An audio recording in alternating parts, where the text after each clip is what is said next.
త్రయీమయాయ త్రిగుణాత్మధారిణే అని పేరు. త్రయీమయ అంటే ವೇದಸ್ವರೂಪುಡು అని. ಸೂರ್ಯನಿಗೆ ವೇದಸ್ವರೂಪ ಅನ್ನುವಂಥ ಹೆಸರಿದೆ. ಆ ವೇದಗಳನ್ನೇ ತಗೊಂಡು ಸ್ವಾಮಿ ಉದ್ಭವ ಆಗ್ತಾ ಇರ್ತಾನೆ, ಉದಯಿಸ್ತಾ ಇರ್ತಾನೆ ಅಂಥೇಳಿ ಶಾಸ್ತ್ರಗಳು ಪುರಾಣಗಳೆಲ್ಲ ವರ್ಣನೆ ಮಾಡಿ ಹೇಳುತ್ತೆ. ಆ ಥರದ ಸೂರ್ಯನಿಗೆ ಬಹಳ ಇಷ್ಟವಾದಂಥ ದಿನ ರಥಸಪ್ತಮಿ. ಸೂರ್ಯನಿಗೆ ಇಷ್ಟವಾದ ದಿನ ಏನು? ಸೂರ್ಯನಿಂದಲೇ ದಿನ. ಸೂರ್ಯನಿಗೆ ಇಷ್ಟವಾದ ದಿನ ಅಂತ ಹೇಳಕ್ಕೆ ಸಾಧ್ಯನೇ ಇಲ್ಲ. ದಿನ ಆಗೋದೇ ಸೂರ್ಯನಿಂದ ಅಲ್ವಾ? ಮತ್ತು ಸೂರ್ಯನಿಗೆ ಇಷ್ಟವಾದ ದಿನ ಅಂತ ಯಾಕೆ ಹೇಳ್ತೀವಿ ಅಂದರೆ, ಹಾಗಾರೂ ನಾವು ಬೆಳಗ್ಗೆ ಏಳಬೇಕು ಅಂತ, ಒಂದಿನ ಆದರೂ ಬೆಳಗ್ಗೆ ಏಳಬೇಕು ಅನ್ನೋದಕ್ಕೆ ಸೂರ್ಯನಿಗೆ ಬಹಳ ಇಷ್ಟವಾದ ದಿನ ಇವತ್ತು ಅಂತಾರೆ. ರಥಸಪ್ತಮಿ ಸ್ವಾಮಿಗೆ ಮಾಘ ಮಾಸದಲ್ಲಿ ಬರುವಂಥ ಈ ಸಪ್ತಮಿ ಅಂದರೆ ತುಂಬ ಇಷ್ಟ. ಈ ಸಪ್ತಮಿಯಲ್ಲಿ ಯಾರು ಸೂರ್ಯ ಆರಾಧನೆ ಮಾಡ್ತಾರೆ ಅವರಿಗೆ ಸಮಸ್ತ ಮನೋರಥಗಳು ನೆರವೇರುತ್ತವೆ ಅಂತ ಹೇಳ್ತಾರೆ.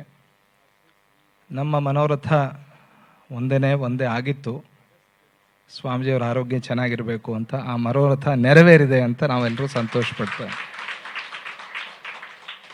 సూర్య ఆరాధనతో సమస్త కోరికలు నెరవేరుతాయి అని మార్కండేయ పురాణం ఏమిటి, భాగవతం ఏమిటి, మహాభారతం ఏమిటి, అన్ని గ్రంథాలు చెప్తున్నాయి. ఇప్పుడే మన దీక్షితులు గారు కూడా చెప్పారు. ఏమని అంటే, ఆయన ఉదయిస్తూ ఏం చేస్తారండి, ఒకరోజు వెళ్ళిపోతుంది అని. మేము అందుకనే ప్రొద్దున లేవం, అదే ప్రాబ్లం. లేచి చూస్తే లాస్ అవుతుందని చెప్పారు కదా, అందుకనే 10ంటికి లేస్తాం మేము కదా అండి. ఎందుకు అంటే, మాకేం లేవకూడదనేం లేదు, లేవటం ఇష్టమే, కానీ ఖర్చు అయిపోతుంది కదా. అందుకనే అక్కడ ఒక విషయం మనం అర్థం చేసుకోవాలి. ఏమిటి అంటే, లేవకుండా ఉంటే ఖర్చు అవ్వకుండా ఉంటుందా? ఉంటుందంటే లేవకుండా ఉండొచ్చు, పడుకోవచ్చు. లేవకపోతే ఇంకా త్వరగా ఖర్చు అయిపోతుంది. అది అందుకనే లేవాలి. ఆయన ఏం చేస్తున్నాడు? సర్వేషాం భూతానాం ప్రాణాన్ ఆదాయ ఉదయతి. అందరి ప్రాణాలని తీసుకుంటూ ఉదయిస్తున్నాడు, అందరి ప్రాణాలని తీసుకుంటూ అస్తమిస్తున్నాడు. అలా ఉదయిస్తున్న ఆయన్ని ఇంకా కొన్ని విశేష వ్యాఖ్యాల్లో ఏం చెప్తారు అంటే, తీసుకుంటూ అని కాదు, దాయ అంటే దానం అనే అర్థం ఉంది. అందరికీ ప్రాణాన్ని ఇస్తూ ఉదయిస్తున్నాడు సూర్యుడు అని కూడా అర్థాన్ని చెప్పారు. ప్రాణాలు ఇచ్చేవాడు సూర్యుడు. ఆదాయ అంటే తీసుకోవటము, ఇక్కడ మేము దాయ అనే అర్థాన్ని తీసుకుంటాము. ఇచ్చేవాడు ఆయన, ప్రాణాలని ఇస్తూ ఉదయిస్తున్నాడు, సాయంత్రం ప్రాణాలు తీసుకుంటూ అస్తమిస్తున్నాడు. అంటే ఇవి రెండు కూడా మన జీవితంలో చాలా ముఖ్యమైనవి. ప్రాణాలు ఇవ్వటము, ప్రాణాలు తీసుకోవటం. ఆయనే ప్రాణస్వరూపం. సూర్యుడు మనకి చాలా ముఖ్యమైన వాడు, దత్తభక్తులకి చాలా ప్రధానమైన వాడు.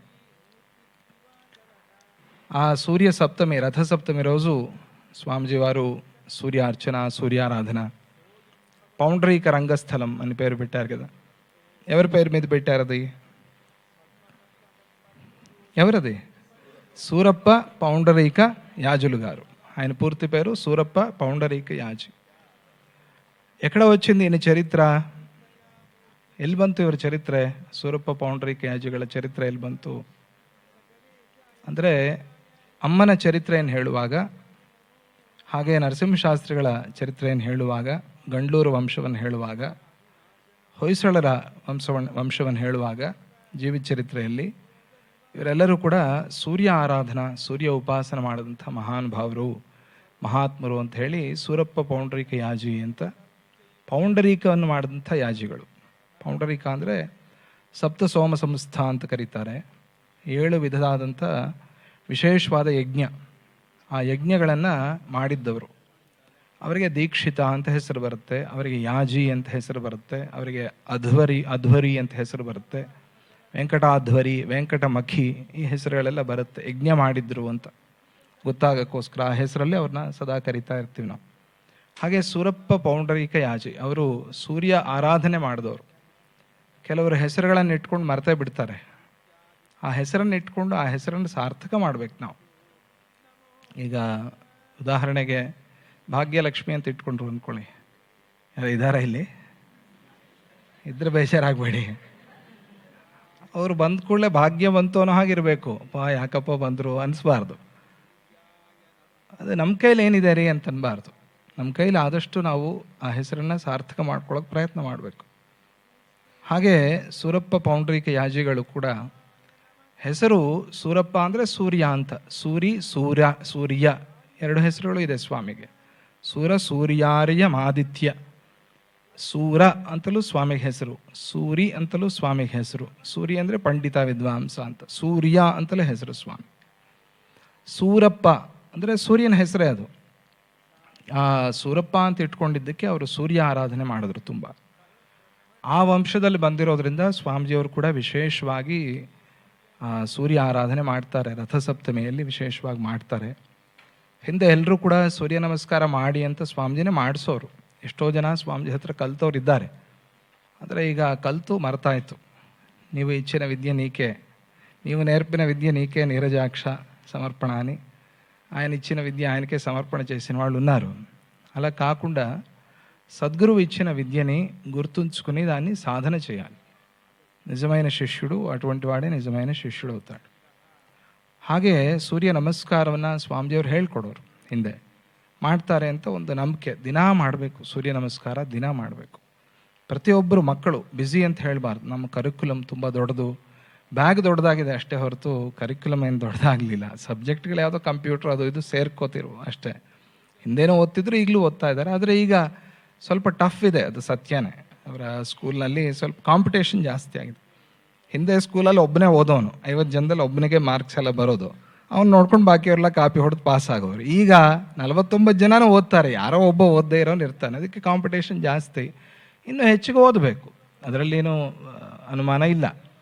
ಹಾಗೆ ಅಂತ ಹೇಳಿ ನಾವು ಈ ಓದು ಹೆಸರು ಹೇಳಿ ತಪ್ಪಿಸ್ಕೊಳ್ಳೋಂಗೆ ಆಗಬಾರ್ದು.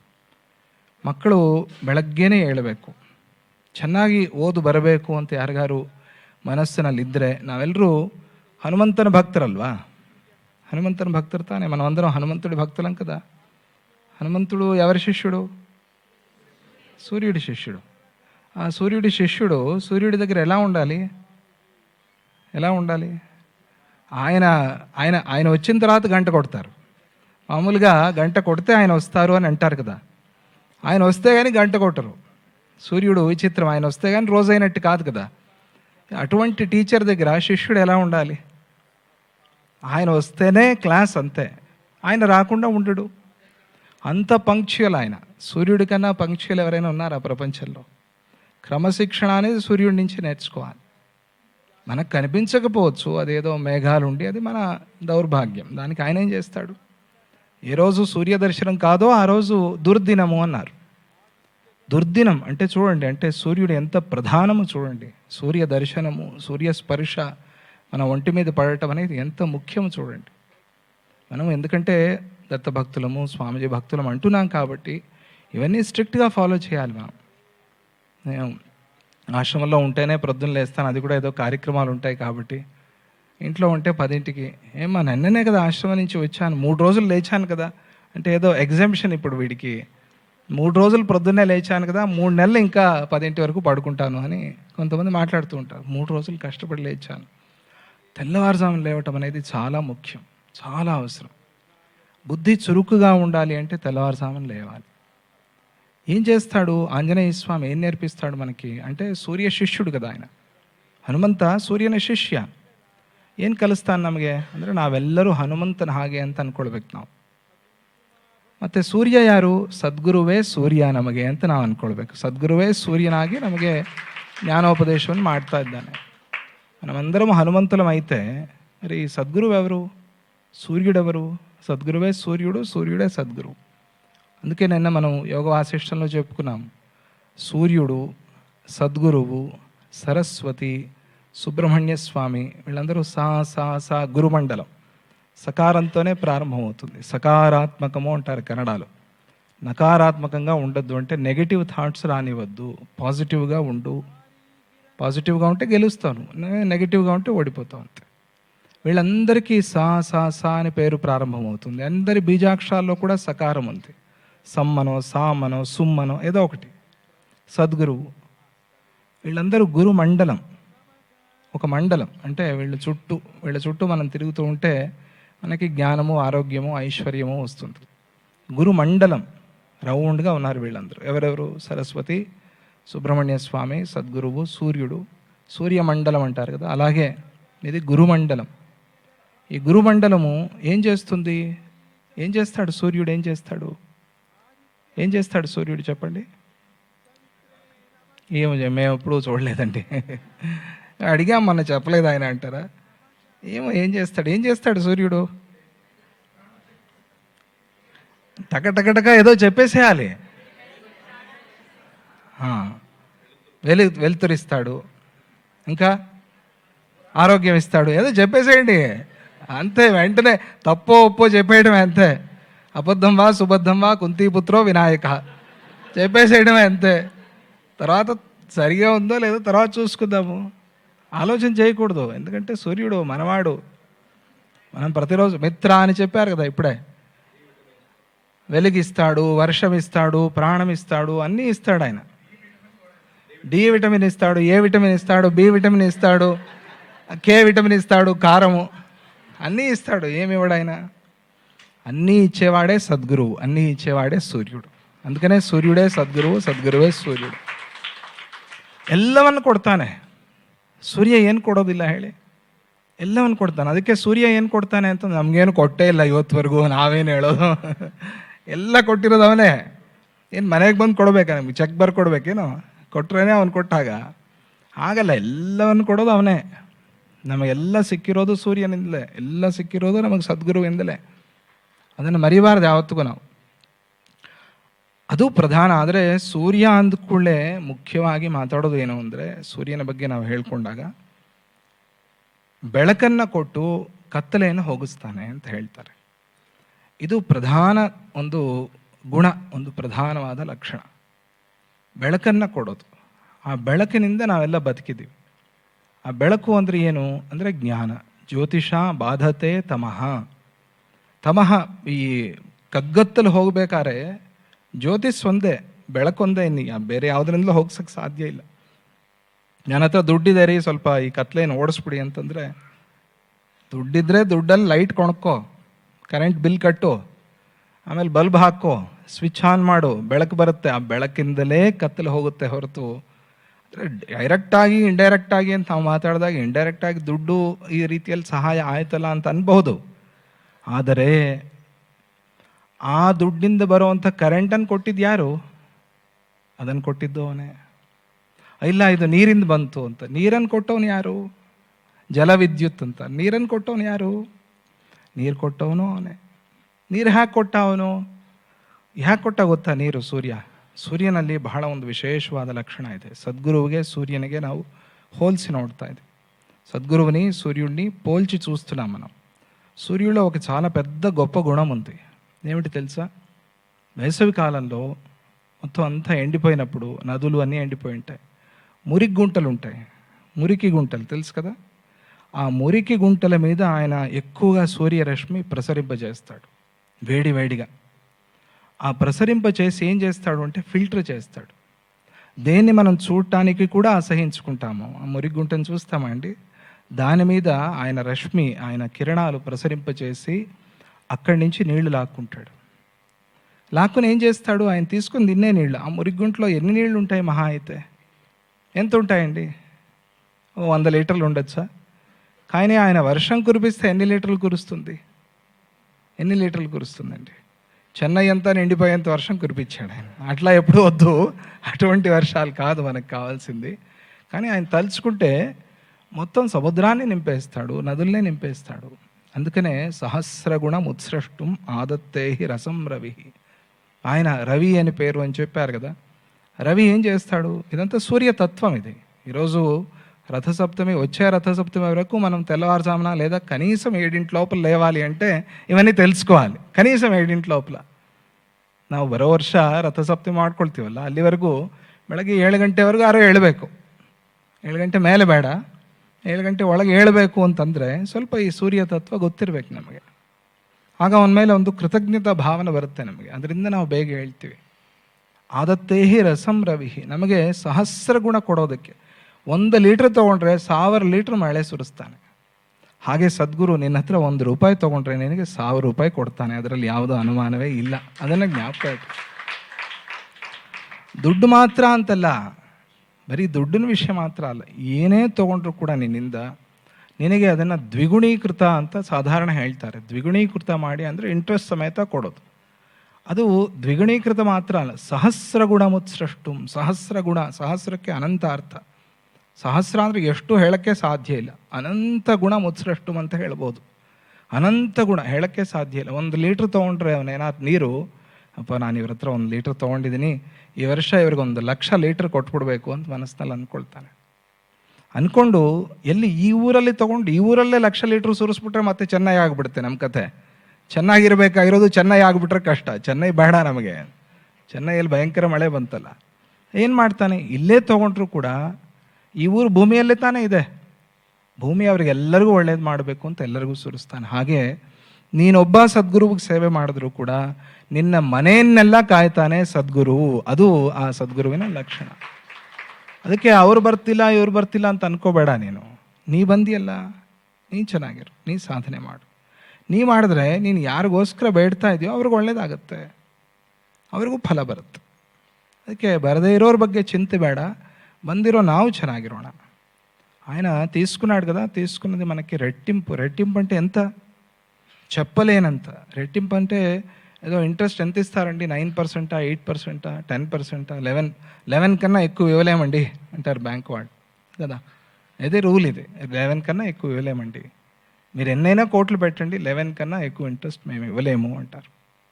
అలా కాదు, ఈయన సహస్ర గుణం, అనంతంగా తీసుకున్నది ఇంతైనా కూడా అధికంగా మనకి ఫలాన్ని ఇస్తాడు. ఇది సూర్యుడిలో ఉన్న ఒక లక్షణం. అందుకనే సద్గురువు సూర్యుడు, సూర్యుడే సద్గురువు.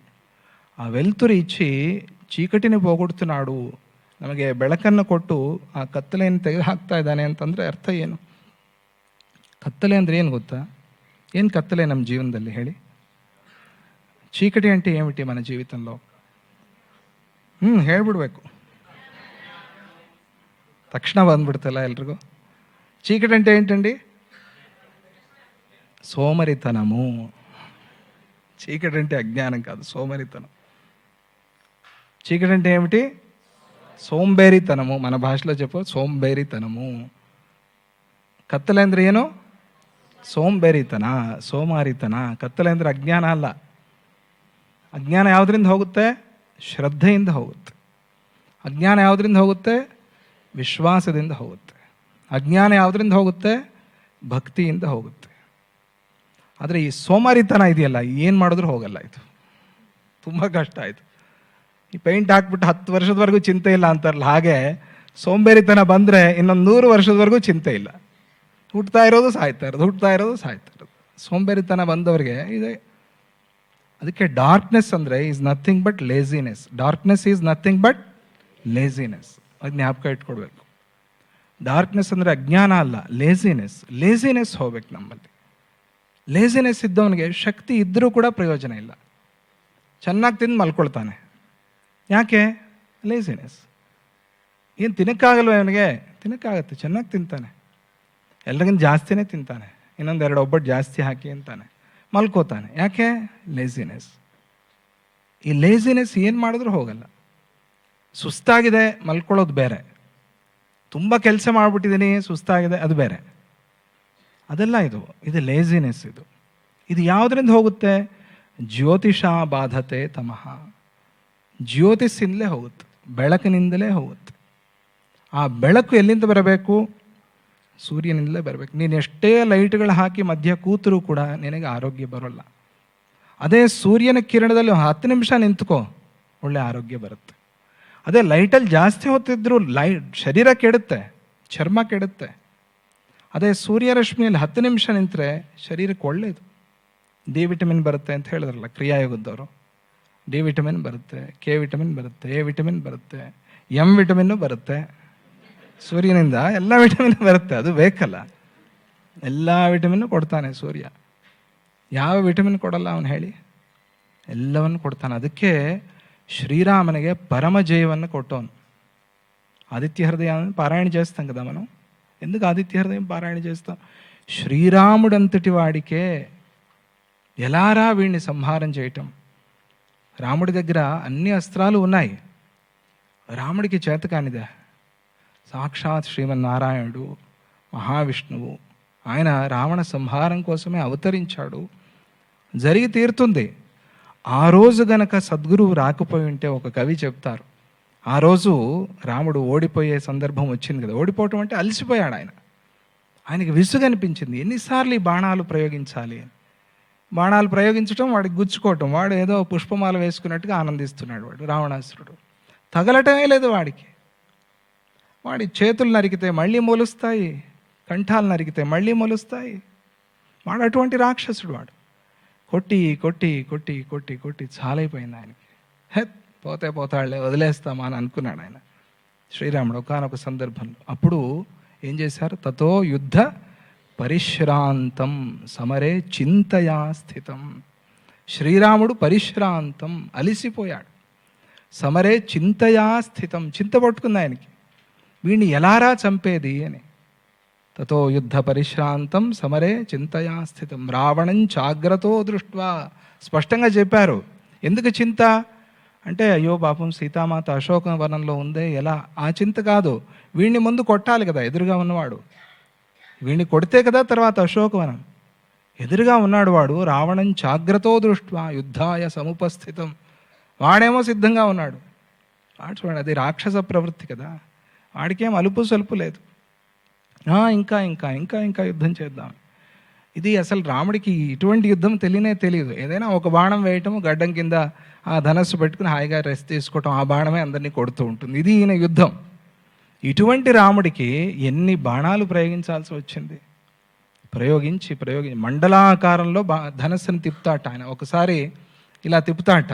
రామయుద్ధం మీరు ఎక్కడ చదవాలి అంటే అరణ్యకాండలో చదవాలి. రాముడు ఎట్లా యుద్ధం చేస్తాడు అని. ఎవరైనా దాని మీద సినిమా తీస్తే సూపర్ హిట్ తీసే ఉంటారేమో అనుకోండి. ఎవరు తీసినా అదే తీశారు, ఎవరు తీసినా రామాయణమే తీయాలి. ఇట్లా తిప్పుతాడు ఒకసారి ఆయన మండలాకారంగా తిప్పి ధనస్సుని బాణాలు సంధిస్తాడు. అంటే కొన్ని వేల బాణాలు సంధించి తిప్పుతాడు. అంటే ఆటో మోడ్లో వేసేస్తాడు ఆయన. ఆటో మోడ్లో అది తిరుగుతూ ఉంటుంది, బాణాలందరినీ కొడుతూ ఉంటుంది, ఈయన కూర్చొని చూస్తూ ఉంటాడు. ఇది రాముడి యుద్ధం. ఇటువంటి రామయుద్ధము, ఇటువంటి యుద్ధాన్ని చేసే శ్రీరాముడు, మండలాకారంగా యుద్ధం చేసే శ్రీరాముడు పరిశ్రాంతం సమరే చింతయా స్థితం. అప్పుడు ఏమన్నారు? రావణం చాగ్రతో దృష్ట్వా యుద్ధాయ సముపస్థితం దైవతైశ్చ సమాగమ్య ద్రష్టుమభ్యాగతో రణం ఉపాగమ్య బ్రవీద్రామం అగస్త్యో భగవాన్ ఋషి. అగస్త్య భగవాన్ ఋషి, ఋషిర్ద్రష్ట. భగవాన్, ఆయనలో సమస్త గుణాలు ఉన్నాయి, కష్టాల్ని పోగొట్టేవాడు. అటువంటి అగస్త్యుడు సద్గురువుగా వచ్చి ఈ ఆదిత్య హృదయాన్ని ఏమైనా ఉపదేశం చేయకుండా ఉంటే ఈ రోజు వరకు రామరావణ యుద్ధం జరుగుతూ ఉండేది. అది ఒక కవి చెప్తాడు. రావణుడు చావుడు, రాముడు అలసిపోడు. రాముడు ప్రయోగిస్తూనే ఉంటాడు, వాడు మళ్ళీ పుడుతూనే ఉంటాడు. అంటే సద్గురువు అవనే అవదు అనుకున్న పనిని క్షణాల్లో పూర్తి అయ్యేలాగా చేస్తాడు. అది సద్గురువు యొక్క లక్ష్యం. అగస్త్య మహర్షి వచ్చి ఉపదేశం చేయకపోతే, ఉపదేశం చేసి ఏమన్నాడు? ఇది నువ్వు 3 సార్లు చదువు ఈ ఆదిత్య హృదయాన్ని. యుద్ధంలో ఉన్నవాడికి వచ్చి ఏదైనా ఒక అస్త్రం ఇచ్చి ప్రయోగించు, చంపు అనాలా? ఏదో మంత్రం ఇచ్చి జపం చేయనాలా? చూడండి ఎట్లా ఉంది. మనము కష్టంలో వస్తాము స్వామీజీ దగ్గరికి, స్వామీజీ చాలా అప్పుల్లో ఉన్నాము అని. రక్ష ఇచ్చి మంచిది అవుతుందని. అప్పులు తీర్చడానికి డబ్బులు ఇస్తారేమో అనుకుంటే, రక్ష ఇస్తే ఈ రక్షతో నా అప్పులు ఎక్కడ తీరుతాయి అన్నట్టుగా మనం అనుకుంటాం కదా. రాముడు అలా అనుకోలేదు. ఆ రక్షే నీ అప్పులు తీర్చి నీకు లాభాలు కూడా ఇస్తుంది, కానీ అది నీకు తెలియదు, మర్చిపోతావు, నువ్వు ఏం చేస్తావు. అలాగే శ్రీరాముడు అనుకోలే మనస్సులో. ఏమనుకున్నాడు ఆయన అంటే, ಸದ್ಗುರು నాకు ಉಪದೇಶ చేశాడు. ಸದ್ಗುರು ಬಂದು ಆ ಸಮಯದಲ್ಲಿ ಉಪದೇಶ ಮಾಡಿದ್ರು. ಆ ಯುದ್ಧದಲ್ಲಿ ಹೇಗೆ ಯುದ್ಧ ಮಾಡೋದು, ಹೇಗೆ ರಾವಣಾಸುರನ ಸಾಯಿಸೋದು ಗೊತ್ತಿಲ್ಲ. ಕಾಯ್ತಾ ಇದ್ದಾರೆ, ಏನು ಮಾಡೋದು, ತುಂಬ ಶ್ರಮ ಆಗಿದೆ, ಇವನು ಎಷ್ಟು ಹೊಡೆದ್ರೂ ಕೂಡ ಇವನು ಸಾಯ್ತಾ ಇಲ್ಲ. ರಾವಣಾಸುರ, ರಾವಣ ಅಂತಂದರೆ ಎಲ್ಲರಲ್ಲಿ ನಮ್ಮಲ್ಲೇ ಇರೋವಂಥ, ನಮ್ಮ ಹೃದಯದಲ್ಲಿರುವಂಥ ಒಂದು ರಾಕ್ಷಸ ಪ್ರವೃತ್ತಿ, ಏನು ಮಾಡಿದ್ರು ಸಾಯ್ತಾ ಇಲ್ಲ ಅಂತ ಚಿಂತೆಯಲ್ಲಿ ಇರುವಾಗ ಅಗಸ್ತ್ಯ ಮಹರ್ಷಿ ಬಂದು ಉಪದೇಶ ಮಾಡಿದ್ರು. ಯುದ್ಧದಲ್ಲಿರೋರಿಗೆ ಯಾರು ಅಸ್ತ್ರ ಕೊಡ್ತಾರೆ, ಅಸ್ತ್ರವನ್ನು ಕೊಟ್ಟಿದ್ದಾರೆ ಅಗಸ್ತ್ಯರು, ಮುಂಚಿತವಾಗಿಯೇ ಕೊಟ್ಟಿದ್ದಾರೆ. ಅದೇ ಗೊತ್ತಿರಬೇಕು ನಿಮಗೆ, ರಾಮಾಯಣದ ಘಟ್ಟ. ಅರಣ್ಯವಾಸದಲ್ಲಿ ಹೋಗುವಾಗ, ಅರಣ್ಯದಲ್ಲೋ ಅಯೋಧ್ಯೆ ಕಾಂಡದಲ್ಲೋ ಬರುತ್ತೆ, ಅಗಸ್ತ್ಯರು ಕರೆದು ಬಿಟ್ಟು, ಇದು ವಿಶೇಷವಾದಂಥ ಧನಸ್ಸು, ಇದನ್ನು ನಿಂಗೆ ಕೊಡ್ತಾ ಇದ್ದೀನಿ, ಇದು ವಿಶೇಷವಾದಂಥ ಖಡ್ಗ ನಿನಗೆ ಕೊಡ್ತಾ ಇದ್ದೀನಿ, ಇದು ವಿಶೇಷವಾದಂಥ ಬಾಣ ನಿನಗೆ ಕೊಡ್ತಾ ಇದ್ದೀನಿ ಅಂತ ಎಲ್ಲ ಅಸ್ತ್ರಗಳನ್ನು ಕೊಟ್ಟಿದ್ದಾರೆ. ಅದನ್ನು ಬಳಸಬಹುದು. ಆದರೆ ಶ್ರೀರಾಮನಿಗೆ ಏನೋ ಆಗಿದೆ ಗೊತ್ತಿಲ್ಲ, ಆ ಸಮಯದಲ್ಲಿ ಆ ಮಂತ್ರ ನೆನಪಿಗೆ ಬರ್ತಾ ಇಲ್ಲ. ಅದಕ್ಕೆ ಅಗಸ್ತ್ಯರು ಬಂದು ಅವೆಲ್ಲ ಏನು ಬೇಡ, ನಿನಗೊಂದು ಉಪದೇಶ ಮಾಡ್ತೀನಿ, ಆದಿತ್ಯ ಹೃದಯ ಅಂತ ಹೇಳಿ, ಇದನ್ನು ನೀನು 3 ಸಲ ಓದಿದ್ರೆ ನಿನಗೆ ಜಯ ಬರುತ್ತೆ ಅಂತ. ಯಾರು ಸಕ್ಸಸ್ಸನ್ನು ಅಂದ್ಕೊಳ್ತಾರೆ, ಜಯ ಬೇಕು ನಮಗೆ ಅಂತ ಅಂದ್ಕೊಳ್ತಾರೆ, ಅವರು ಸೂರ್ಯನಿಗಿಂತ ಮುಂಚೆನೇ ಹೇಳಬೇಕು, ಅವರಿಗೆ ಜಯ ಬರುತ್ತೆ ಜೀವನದಲ್ಲಿ. ಇಲ್ಲದೆ ಹೋದರೆ ಜಯ ಬರೋಲ್ಲ. ಒಂದು ವೇಳೆ ಬಂದ್ರೂ ಆ ಜಯ ಉಳಿಯಲ್ಲ. ಸೂರ್ಯ ಎದ್ದಿದ್ದಾಗ ನಾವು ಮಲಗಿದ್ರೆ ನಮಗೆ ಜಯ ಬರೋದಿಲ್ಲ. ನಮ್ಮ ಬುದ್ಧಿ ಕೆಲಸ ಮಾಡಲ್ಲ. ನಮ್ಮ ಬುದ್ಧಿಯನ್ನು ಅವನು ಅದೇ ಹೇಳಿದ್ದವರು, ಪ್ರಾಣಾನ್ ಆದಾಯ ಉದಯತಿ. ಯಾರು ಮಲಗಿದ್ದಾರೋ ಅವರ ಪ್ರಾಣಗಳನ್ನು ಎಳ್ಕೊಂಡು ಅವನು ಹುಟ್ಟುತ್ತಾನೆ. ಯಾರು ಎದ್ದಿದ್ದಾರೋ ಅವರಿಗೆ ಪ್ರಾಣಶಕ್ತಿಯನ್ನು ಕೊಡ್ತಾ ಅವನು ಹೇಳ್ತಾನೆ. ಇದು ವಿಶೇಷ. ಸೂರ್ಯ ಏಕಕಾಲದಲ್ಲಿ 2 ಕೆಲಸಗಳನ್ನು ಮಾಡ್ತಾನೆ. సూర్యుడు ఎవరు పడుకున్నారో ఉదయకాలంలో వాళ్ళ ప్రాణాలని లాక్కుంటూ ఉదయిస్తాడు. ఎవరు సూర్యోదయంలో లేచి ఉన్నారో వాళ్ళకి ప్రాణాలని ఇస్తూ ఉదయిస్తాడు. ఇది సూర్యుడిలో ఉన్న విశేష లక్షణం. అది మనం భాషను చూసి అర్థం చేసుకోవాలి దాన్ని. అందుకనే సూర్యోదయ సమయంలో మాత్రం పడుకోకూడదు. సూర్యోదయ సమయంలో మీరు లేచి ఉండండి. మీరేం చేస్తున్నా లేచి ఉండండి. ఆ సమయంలో పోనీ మీకు లేవాలని అనిపించట్లేదు, మంచం మీదే ఉండండి, కానీ మెలకుగా ఉండండి. అంటే ఇలా చెప్పానని ఇది బాగుంది అని అట్లా అట్లా ప్రారంభిస్తే నిద్ర పడుతుంది అని ఇదే బాగుంది అని అనుకోవద్దు. ఒకవేళ అండర్లైన్ చేసుకో, ఒకవేళ చెప్పారు, మీరే చెప్పారు, అందుకనే మంచం మీదే ఉన్నాము. అలా కాకుండా లేచి ఆ సమయంలో ఆయన కిరణం మన శరీరం మీద పడితే మంచిది, ఆయన రశ్మి మన శరీరం మీద పడితే మంచిది. ప్రొద్దున్న లేవాలి, సూర్యుడి కన్నా ముందే లేవాలి. ఎందుకంటే మీకు ఎప్పుడో ప్రొద్దున 4:30కి ఎవరో గుడ్ మార్నింగ్ మెసేజ్ పంపించారనుకోండి, మీరు 12ంటికి రిప్లై గుడ్ మార్నింగ్ అని చేశారనుకోండి, ఎట్లా ఉంటుంది? బాగుంటుందా అండి? లేదా మీకే ఎవరైనా చేశారనుకోండి, మీరు పాపం వాళ్ళ బర్త్డే అని చెప్పి హ్యాపీ బర్త్డే అని పెట్టారు, థ్యాంక్స్ అనేది ఆ రోజు రావాలా? నెక్స్ట్ ఇయర్ ఎప్పుడో ఒక 5-6 నెలల తర్వాత థ్యాంక్స్ నువ్వు బర్త్డే పెట్టావు నాకు అంటే ఎట్లా ఉంటుంది? బాగుంటుందా అండి? ఫీల్ అవుతామా అవ్వమా మనం? నేను మెసేజ్ పెట్టినా కూడా పట్టించుకోలేదు అని. అలాగే సూర్యుడు మనకి గుడ్ మార్నింగ్ మెసేజ్ ఇవ్వడానికి వస్తున్నాడు ప్రొద్దున పూట. ఆయన గుడ్ మార్నింగ్ అని చెప్పి వెళ్ళిపోతాడు, బిజీ ఆయన. ఏదో మన మీద ఉన్న ప్రేమ, మిత్రుడు కదా ఆయన. మనం అందుకనే విశ్వామిత్రులం అవ్వాలి. విశ్వామిత్రుడు ఎలా అయ్యాడు? విశ్వామిత్రుడు తెలుసా? సూర్య ఉపాసనతో అయ్యాడు. అది తర్వాత, అది వేరే కథ. అది మనం విశ్వామిత్రులం అవ్వాలి. ವಿಶ್ವಾಮಿತ್ರುಡಿಗೆ ಕಣ್ಣು ತೆರೆಪಿಂಚಿದ್ದು ఎవరు? ಸೂರ್ಯುడే. ಸೂರ್ಯತತ್ವ. ಇವತ್ತು ಸೂರ್ಯತತ್ವ ಕೇಳಲೇಬೇಕಲ್ಲ ನಾವು. ವಿಶ್ವಾಮಿತ್ರ ಮಹರ್ಷಿ ಮೇನಕೆ ಜೊತೆಯಲ್ಲಿರುವಾಗ 10,000 ವರ್ಷ ಕಳೆದು ಹೋಯಿತು. 10,000 ವರ್ಷ. 10,000 ವರ್ಷದಲ್ಲಿ ಈ ಮಹಾತ್ಮ ಒಂದು ದಿನ ಸ್ನಾನ ಮಾಡಿಲ್ಲ. 10,000 ವರ್ಷ ಒಂದು ದಿನ ಸ್ನಾನ ಮಾಡಿಲ್ಲ, ಒಂದು ದಿನ ಸೂರ್ಯೋದಯ ನೋಡಿಲ್ಲ, ಒಂದು ದಿನ ಹಲ್ಲುಜ್ಜಿಲ್ಲ, ಯಾವತ್ತೂ ಊಟ ಬಿಟ್ಟಿಲ್ಲ. ಇದು ವಿಶೇಷ. ವಿಶ್ವಾಮಿತ್ರರ ಚರಿತ್ರೆ ಹಾಗೆ ಹೇಳ್ತಾರೆ. ಇಂಥ ಮಹಾತ್ಮ ಒಂದಿನ ಮೇನಕೆ ಹತ್ರ ಹೋಗಿರಬೇಕು, ಹಲ್ಲು ವಾಸನೆ ಅಂದಿರಬೇಕು. ಮೇನಕೆ ಅಲ್ಲೇ ಉಜ್ಜಿಲ್ವಲ್ಲ. ಆಗ ಅಯ್ಯೋ ಕರೆಕ್ಟ್ ಹಲ್ಲು ವಾಸನೆ ಅಂದ್ಕೊಂಡು ಆತ ಏನು ಮಾಡ್ದ, ನದಿ ಹತ್ರ ಹೋದ. ನದಿ ಹತ್ರ ಹೋಗಿ ಹಲ್ಲುಜ್ಜುತ್ತಿದ್ದಾನೆ. ವಿಶ್ವಾಮಿತ್ರರ ಕಥೆ ಇದು. ಹಲ್ಲುಜ್ಜುವಾಗ ಹಳೆ ಕಾಲದಲ್ಲಿ ಗೊತ್ತಲ್ಲ ನಿಮ್ಗೆ ಹಲ್ಲುಜ್ಜೋದು ಹೇಗೆ ಅಂತ. ಅಂದರೆ ಬೇವಿನ ಕಡ್ಡಿ, ಬೇರೆ ಬೇರೆ ಏನೇನೋ ಇರುತ್ತೆ. ಬೇವಿನ ಕಡ್ಡಿ ಇಲ್ಲ ಅಂದರೆ ಹುಲ್ಲನ್ನು ಚೆನ್ನಾಗಿ ಅರೆದುಬಿಟ್ಟು ಅದನ್ನು ಹಚ್ಕೊಂಡು, ಇಲ್ಲ ಬೂದಿಯಲ್ಲಿ, ನಾವು ನೋಡಿ ಹಳೆ ಕಾಲದಲ್ಲಿ ಬೂದಿಯಲ್ಲೇ ಹಲ್ಲುಜ್ಜುತ್ತಾ ಇದ್ವಿ ಚಿಕ್ಕ ವಯಸ್ಸಲ್ಲಿ. ತುಂಬ ಚೆನ್ನಾಗಿತ್ತು. ಉಪ್ಪಲ್ಲೇ ಹಲ್ಲುಜ್ಜುತ್ತಾ ಇದ್ವಿ. ಏನು ಮಾಡಿದ್ರು? ಇವರೆಲ್ಲ ನಾಗರಿಕರಲ್ಲ, ಬೂದಿಯಲ್ಲಿ ಹಲ್ಲುಜ್ಜುತ್ತಾರೆ, ಉಪ್ಪಲ್ಲಿ ಹಲ್ಲುಜ್ಜುತ್ತಾರೆ, ಬೇವಿನ ಕಡ್ಡಿಯಲ್ಲಿ ಹಲ್ಲುಜ್ಜುತ್ತಾರೆ ಅಂತ ಅದೆಲ್ಲ ಬಿಡಿಸ್ಬಿಟ್ರು. ಬಿಡಿಸ್ಬಿಟ್ಟು ಏನು ಅಭ್ಯಾಸ ಮಾಡಿದ್ರು? ಪೇಸ್ಟ್ ಅಭ್ಯಾಸ ಮಾಡಿದ್ರು. ಈಗೇನು ಮಾಡ್ತಾರೆ? ನಿಮ್ಮ ಪೇಸ್ಟಲ್ಲಿ ಉಪ್ಪಿದೆಯಾ? ನಿಮ್ಮ ಪೇಸ್ಟಲ್ಲಿ ಬೂದಿ ಇದೆಯಾ? ನಿಮ್ಮ ಪೇಸ್ಟಲ್ಲಿ ಅದಿದೆಯಾ? ನಿಮ್ಮ ಪೇಸ್ಟಲ್ಲಿ ಪಲ್ಯ ಇದೆಯಾ? ನಿಮ್ಮ ಪೇಸ್ಟಲ್ಲಿ ಸಾಂಬಾರು ಇದೆಯಾ? ಈಗ ಶುರು ಮಾಡಿದ್ದಾರೆ. ಅಂದರೆ ಯಾರು ಅವರವರ ಸಂಪ್ರದಾಯವನ್ನು ಬಿಟ್ಟರು ಅವ್ರು ಹಾಳಾದರು. ಅವನು ಬಂದು ಹೇಳಬೇಕು ನಮಗೆ, ಉಪ್ಪಿದೆಯಾ? ಆಪ್ಕೆ ಪೇಸ್ಟ್ ಮೇ ಉಪ್ಪು ಹೇ? ಉಪ್ಪು हम पहले उपसे ही कर रहे थे यार. आप आगे सब ಖರಾಬ್ कर दिया हम. ಈಗ ಬಂದೇನೋ ಜ್ಞಾಪಿಸ್ತಾ ಇದೆ ನಾವು ಹೊಸದಾಗಿ. ಉಪ್ಪಿದೆಯಾ ಅದಿದೆಯಾ ಅಂದರೆ ನೋಡಿ ನಮ್ಮ ದೇಶದ್ದನ್ನು ನಾವು ಯಾವತ್ತೂ ಬಿಟ್ಕೋಬಾರ್ದು. ನಮ್ಮ ಸಂಪ್ರದಾಯ ಏನೋ ಒಂಥರ ಫ್ಯಾಷನ್ ಆಗಿ ಚೆನ್ನಾಗಿತ್ತು. ಆಮೇಲೆ ಬ್ರಷ್ ಬಂತಲ್ಲ, ಬ್ರಷ್ ಅಭ್ಯಾಸ ಮಾಡ್ದ, ಅದು ತುಂಬ ಮಜಾ. ಅದು ಈ ಬ್ರಷ್ ಅಭ್ಯಾಸ ಮಾಡ್ದ. ಈ ಬ್ರಷ್ ₹5. ನಮ್ಮವ್ರಿಗೆ ಗೊತ್ತಿಲ್ಲ ಬ್ರಷ್ ಎಲ್ರಿಗೂ ಒಂದೊಂದು ಬ್ರಷ್ ಇರಬೇಕು ಅಂತ. ಮನೆ ಎಲ್ಲ ಒಂದೇ ಬ್ರಷು. ಹಳೆ ಕಾಲದಲ್ಲಿ ಬೇಗ ಬಾರೋ ಟಾಯ್ಲೆಟ್ಗೆ ಹೋಗ್ಬೇಕು ಕಾಯ್ತಾ ಇದ್ರಲ್ಲ, ಹಾಗೆ ಬೇಗ ಅಲ್ಲುಜ್ಕೊಂಡು ಕೊಡೋ ನಂಗೂ ಬೇಕು ಬ್ರಷು. ಇದು ನಮಗೆ ಅಭ್ಯಾಸ ಮಾಡ್ದ. ಒಬ್ಬರಿಗೆ ಎಜ್ಜಿಲು ಒಬ್ಬರಿಗೆ ಅಭ್ಯಾಸ ಮಾಡ್ದ. ಯಾರು ಅವನು ಬಂದು ಹೊರಗಿನವನು. ಆಮೇಲೆ ಬ್ರಷ್ಗಳೆಲ್ಲ ಚೀಪಾಗಿ ಬರೋಕ್ಕೆ ಶುರು ಆಯಿತು. ಎಲ್ರಿಗೂ ಮನೆಗೆಲ್ಲ 2 3 ಬ್ರಷು. ಮೊದಲು ಇದಿತ್ತು. ನಿಮಗೆ ಅನುಭವ ಇದೆಯಲ್ಲ ಗೊತ್ತಿಲ್ಲ. ಇದೆಯಾ? ಇಲ್ಲ ಇರುತ್ತೆ. ಸುಳ್ಳು ಹೇಳ್ತೀವಿ, ಗೊತ್ತಾಗಲ್ಲ. ಎಲ್ಲ ಒಂದೇ ಕಲರು, ನಮ್ಮದೇ ಅನ್ಕೊಳ್ಳೋದು. ಯಾವುದೋ ಒಂದು ಮಾರ್ಕ್ ಇದ್ರೆ ನಮ್ದು ಉಜ್ಕೊಂಬಿಡೋದು ಅಷ್ಟೇ. ಹಂಗೆಲ್ಲ ಆಗಿದೆ ಸುಮಾರು ಸಲ. ನಂಗಂತೂ ಆಗಿದೆಪ್ಪ. ಏನು ಮಾಡೋದು, ಒಂದೇ ಬ್ರಷು, ಅಸಹ್ಯ.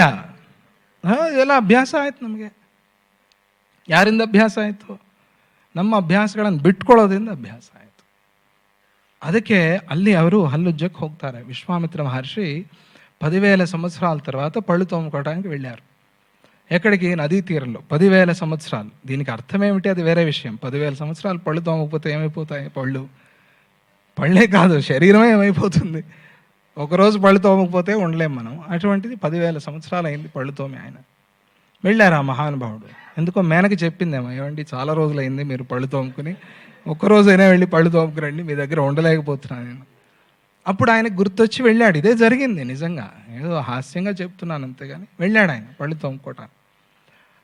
తోమి ఆయన ఆ తోమింది ఉమ్మాలి కదా, ఉఫ్ అని ఉమ్ముదామని దాన్ని ఇంకా తయారవుతున్నాడు. ఈలోగా ఆయన కంటికి ఏదో కొట్టినట్టుగా అయింది.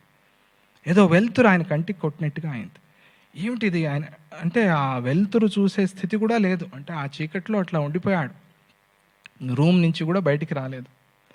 ఇది తమోగుణంతో కూడిన లేజినెస్. ఇది లేజినెస్ అంటేనే తమోగుణము.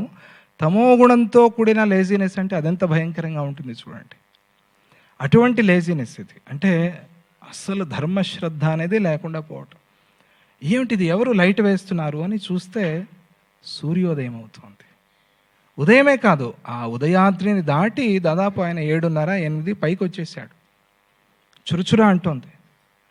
ఎవరైనా సూర్యుడిని చూసి ఆయన ఎవరైనా అనుకున్నాడు. సూర్యుడు అనేది కూడా మర్చిపోయాడు. అంటే ఒక మనిషి బతుకు అలా కూడా అవుతుంది. ఎవరైనా సూర్యుడి పేరు గుర్తు రాలేదు ఆయనకి. ఈ బింబం ఏమిటి అనుకున్నాడు. ఇదేంటి ఇట్లా వెలిగిపోతోంది అనుకున్నాడు. ఏమిటి లైటా ఇది, ఎవరు పెట్టారనుకున్నాడు. అనుకుని బాగా చదువుకున్నవాడు కదా, అనుకుని ఆయనకి వెంటనే ఎప్పుడో చిన్నప్పుడు చదివిన గుర్తొచ్చాయి. సూర్యాత్మ జగతస్థస్థుషశ్చ. సూర్యుడే ఆత్మ, ప్రపంచానికి చరాచర జగత్తుకి ఆత్మ. ఆ సూర్యుడా లేచాడా? లేచి అప్పుడే ఇంకేమి దాదాపు ప్రయాణం చేస్తున్నాడు. 9 అయిపోతుంది. ఇంకా కాసేపటికి నడినెత్తికి వచ్చేస్తాడు. సూర్యుడు లేచాడు, నేను లేవలేదా? సూర్యుడు లేచిన తర్వాత సూర్యుడికి అర్ఘ్యాన్ని ఇవ్వాల్సింది పోయి నేను ఉమ్ముని ఆయనకి ఇస్తున్నానా? చీ, నా జన్మ ఏమైపోయింది? ఎట్లా పాడైపోయాను నేను? ఎలా ఉండేవాడిని నేను? ఎలా ఉండాల్సిన వాడిని? ఎందుకు ఇలా చేసుకున్నాను నా జన్మని అని ఆయనకి అప్పుడు వెంటనే స్ఫురణకు వచ్చింది. అన్నీ పక్కన పడేశాడు. నదిలో స్నానం చేశాడు. అలాగే సచేలంగా బయట నుంచే, ఎవరమ్మా అది, మేనక పేరు కూడా మర్చిపోయాడు. అంటే సూర్యుడిలో అట్లా మనస్సు లగ్నం అయిపోయింది. మహర్షి కదా ఆయన, చాలా సాధన చేసినవాడు. ఏదో కారణంతో అట్లా మేనక వచ్చింది. మేనక మోహంలో పడిపోయాడు. ఎవరమ్మా లోపల? మేనక వచ్చింది. మీరెవరో నాకు తెలియదు. ఆయన అనే మాట సత్యం, అది అబద్ధం కాదు. మీరెవరో నాకు తెలియదు. ఇన్ని రోజులు మీతో ఉన్నానని మాత్రమైతే నాకు గుర్తుంది. మీరే నాకు ఇన్ని రోజులు అన్నం పెట్టారు. మీతోనే నేను ఉన్నాను. ఇప్పుడు నాకు అనుమతి కావాలి, నేను వెళ్తున్నాను. మేనక కూడా ఈ రోజు కోసమే ఎదురు చూస్తోంది. ఇది ఆయనకే అనుభవానికి రావాలి, ఆయనకే తెలియాలి. మరిచిపోయి ఏమి పోగొట్టుకున్నామో అది మనకే తెలిస్తే మళ్ళీ మనం పోగొట్టుకోం జన్మలో. ఎవరో చెప్తే మళ్ళీ పోగొట్టుకుంటూ ఉంటాం. ఇది ఆయనకే అనుభవానికి వచ్చింది. అవును, నేను పోగొట్టుకున్నాను ఇది.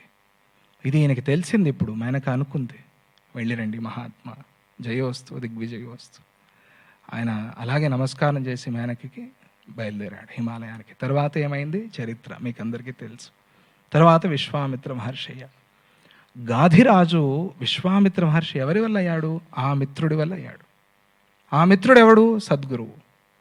ఆ సద్గురువు వల్ల మరిచిపోయి ఆ లేజినెస్లో, ఆ తమోగుణంలో, ఆ సోంబేరితనంలో ఉన్నవాడు ఒకసారి ఆ రశ్మి పడంగానే, ఆ ఫ్లాష్ ఒక్కసారి జీవితంలో పడంగానే ఎట్లా మారాడు. ఆ ఫ్లాష్ మన మీద పడాలి అంటే పళ్ళు తోముకోవడానికి వెళ్ళాడు కాబట్టి పడింది. అది కూడా చేయకపోతే నీ మీద పడదు. అందుకనే నిరంతరంగా సూర్య ఆరాధన, సూర్య ఉపాసన, సూర్య దర్శనం. ఊరికే బయటకు వెళ్తున్నప్పుడు స్నానం చేసి సూర్యుడి చూసి నమస్కారం చేయండి. ఆదిత్య హృదయం నేర్చుకోండి. హనుమ భక్తులు సూర్య ఆరాధన చేయాలి. గురువుగారిని మర్చిపోతే శిష్యుడికి ఇష్టమా అండి? కొంతమంది నేను దిగంగానే దత్త విజయానంద అని చెప్తారు, గణపతి సచ్చిదానంద స్వామీజీకి. తర్వాత నాకు చెప్పకపోయినా పర్వాలేదు, చెప్పాలని కూడా నేను అడుగు. అది నువ్వు మర్చిపోయి ఇది చెప్తే నేనేదో సంతోషపడతాను.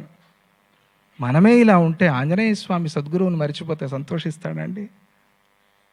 అందుకనే ఆయన సద్గురువైన సూర్యుడిని ఎవరు పట్టుకుంటారో, ఆయన ప్రభువైన శ్రీరాముడిని ఎవరైతే పట్టుకుంటారో వాళ్ళని ఆయన తొందరగా అనుగ్రహిస్తాడు. అందుకనే స్వామిజీ రామ్ రామ్ రామ్ రామ్ జయ హనుమాన్, రామనామ స్మరణ. ఆ రామనామస్మరణ చేసి హనుమ భక్తితో హనుమంతుడిని కీర్తిస్తున్నాం. అందుకనే సద్గురువుని మర్చిపోతే శిష్యుడు అనుగ్రహించడు మనల్ని.